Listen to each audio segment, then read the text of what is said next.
હું બોર્ડના 2025માં વર્ષમાં ભણું છું અને પોપ્યુલર સ્કૂલમાં ભણું છું. આ છેલ્લા 2 પેપરથી અમે જોઈએ છીએ કે મારી બાજુમાં અને મારી આગળ માઇક્રો કોપીઓ આવે છે.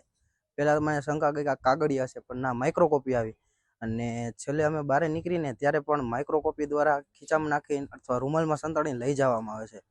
ત્યાંનો એક સ્ટાફગણ આવીને સપલિયું હાથમાં હોય છે, કાંઈ કાગળિયા હોય છે, ત્યાં આવીને ઇશારા કરી જાય છે, પછી બારે જાય છે. ત્યાર પછી બાળકો ઘડીએ ઘડીએ પોપ્યુલરના બારે જાય છે. અમે વોશરૂમની રજા માગી તો અમને ના પાડી દે છે, પણ એના એક હારે 2-3 જવા દે છે. એ ત્યારે અમને શંકા ગઈ, તો પછી આવ્યા ને અમે એના ઉપર ધ્યાન રાખ્યું ને તેની પાસે માઇક્રો કોપી હતી અને હાથમાં લખીને જાય, જેને જે પ્રશ્ન ન આવડતો હોય ને, અને પછી તેના મુદ્દા આવી જાય છે એની પાસે. એટલે ટૂંકમાં એની પાસે પેપર પહેલાંથી ખોલેલું આવી જાય છે. આજે એકાઉન્ટનું પેપર હતું, પણ આજે તો એને સ્કોડની બીક હતી, એટલા માટે તે સાવ છેલ્લે અડધી કલાકની વાર હતી ને ત્યારે તેને ચોરી કરાવી હતી. આઈ થિંક તો એને માઇક્રો કોપી નહોતી, પણ શેમાં લખી દેવામાં આવ્યું હતું.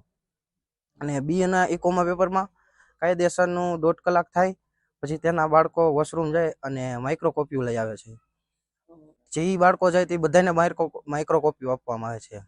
આ બાબતે મેં પણ જોયું છે, સુપરવાઇઝર આમ સહી કરતા હોય જોવે છે તોય પણ કાંઈ બોલતા નથી. અને અમારા આજુબાજુ બીજા કોઈ બાજુમાં જોવે તો એને કહી દે છે. આમાં એવું લાગે છે કે સુપરવાઇઝર પણ એના જ લાગે છે. વિદ્યાર્થી તરીકે અમારી જ માંગણી કે રાતે અમે 3-4 વાગે લગી રીડિંગ કરીએ છીએ, અમે મહેનત કરી છે, પણ અમને પાસ થવાની આશા છે, અમે પાસ થઈ 60%. પછી ચોરી કરીને પાસ થાય એમને અમારી મહેનત ઉપર પાણી જાય. અમે મહેનત કરીને ચોરી ઉપર કરે છે.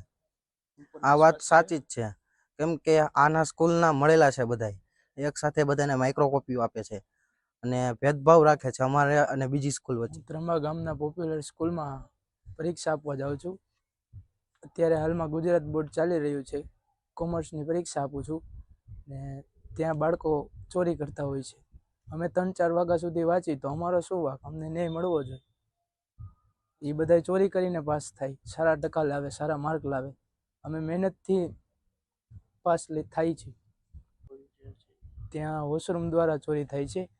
2-3 બાળકોને એક હારે વોશરૂમ મૂકે, તેના રિલેટિવ હોય કે તેની સ્કૂલના હોય તો એને 2-3 હારે જવા દે. અમારે એક વારમાં પણ ના પાડી દે છે. બધાય પેપરમાં ચોરી તો થાય જ છે. ઇકો ને બીએ બેમાં થઈ હતી. બેમાં માઇક્રો કોપી દ્વારા થઈ હતી. માઇક્રો કોપીમાં 1 થી 20 MCQ હતા, 10 VSQ હતા ને બધાય પ્રશ્નના મુદ્દાઓ હતા. એ મુદ્દાઓ દ્વારા અંદર તો આપને લખી શકીએ. એ મુદ્દાઓ કહી દે તો એમાંથી બધું લખી શકીએ. પરીક્ષા સમય ચાલુ થાય ત્યારથી તો 1.5 કલાક જેવું જવા દે, પછી એના બાળકો જ વોશરૂમ જાય. અમને કોઈને અત્યારે એ સમયમાં જવા દેતા નથી વોશરૂમ. અમારા ક્લાસમાં ઘણા પોપ્યુલરવાળા છોકરાઓ છે જ તે, ને એ એવી રીતે લખે ને મેડમને પણ ખબર ન હોય. અમે બાજુમાં બેઠા હોય અમને તો ખબર પડી જાય, પણ મેડમ દ્વારા દેખાય તોય મેડમ કાંઈ બોલે નહીં. એ એના બાળકોને કાંઈ પણ કોઈ પ્રકારની વાતચીત કરે નહીં. ના, સ્કોડના અધિકારીઓની ચર્ચા તો સાંભળી છે પણ જોયા નથી. આજ અમને ન્યાય મળવો જોઈએ. અમે 3-4 વાગ્યા સુધી રાતે વાંચી, આખી રાત મહેનત કરી તો અમારો શું વાંક? એ બધા ચોરીથી પાસ થાય, અમે મહેનતથી પણ પાસ સરખા નથી થઈ શકતા. અમારે માર્ક જોઈ છે.